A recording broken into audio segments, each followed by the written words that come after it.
to Principles and Practice of Procurement. Unit 2, Matching Supply with Demand. Section 4, The Economics of Inventory. We've been talking about costs since the beginning of this unit. So here we're going to go through some of these costs. At the end of the section, we should be able to explain acquisition cost, holding cost, and cost of stock out. Acquisition cost. This is the total amount of money an organization incurs in procuring its inventory.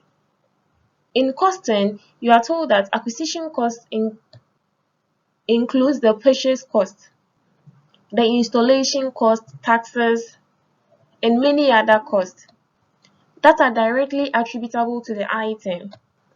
Here, we are talking about acquisition cost in relation to ordering cost.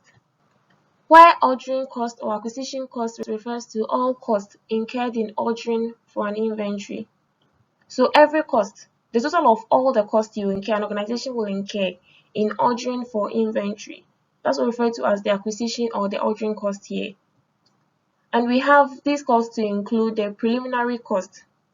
That's the cost before the actual order is placed, which includes the preparing requisition documents, the vendor selection, the surveying the market, administering the procurement process, and all other costs incurred before the actual placement is made.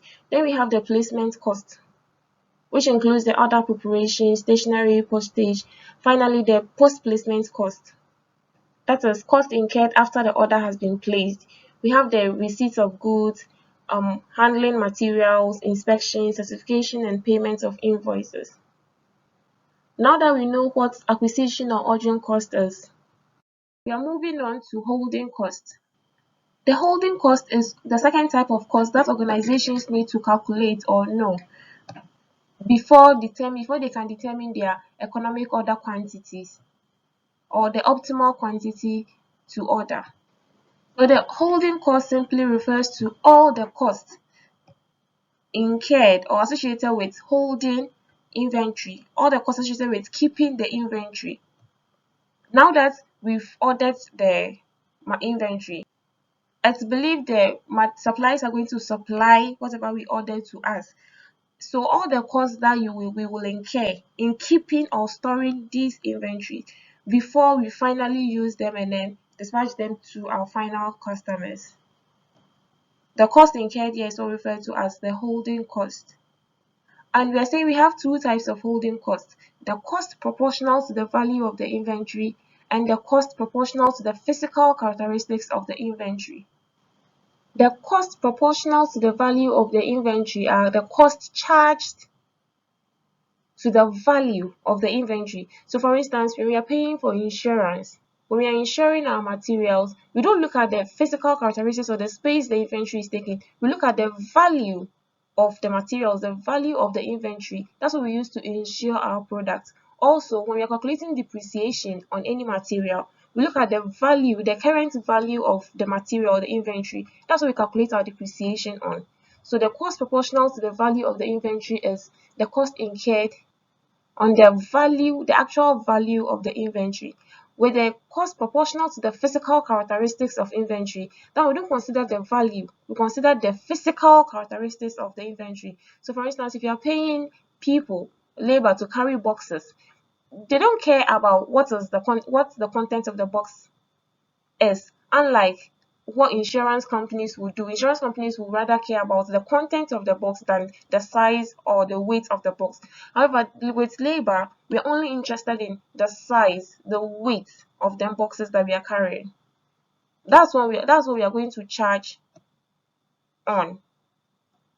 Also, with the storage space and everything, if you're going to rent a warehouse or you're going to buy a warehouse to store your materials, you're not necessarily considering the value of the items. It's the space of the item, the physical characteristics. If these items are perishable, you know the kind of warehouse we need, not necessarily the value of the item, but then the physical characteristics, the nature of the inventory.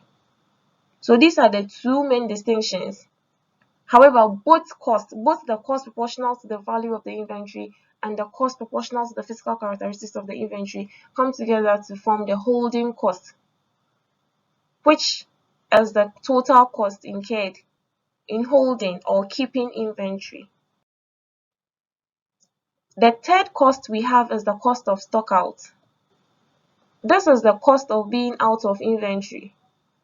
As an organization, if you run out of stock, if you're not able to manage your inventory well to know your reorder level, the optimal order quantity, and all that, someday, somehow, you're going to run out of stock. And running out of stock comes with a lot of cost.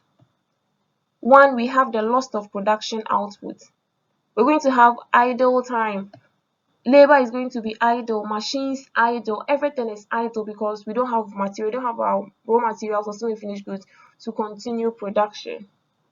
Simply because you are out of stock. We also have the cost of any action taken to deal with the stock out, such as buying from another stockist or a supplier at an enhanced price, switching production, obtaining substitute materials, and all that. Finally, we have the loss of customer goodwill due to the inability to supply or late delivery. The list we have here is not exhaustive. You can think of so many costs we're going to incur if we run out of stock or if an organization is out of inventory. By way of summary, we should know that often the cost of stockouts are hidden in overhead costs. While the cost of individual stockouts are computed, this should be expressed in annual figures to ensure compatibility with acquisition and holding costs. We should also know that the cost of stockouts are difficult to estimate or incorporate into inventory models, right? Thank you.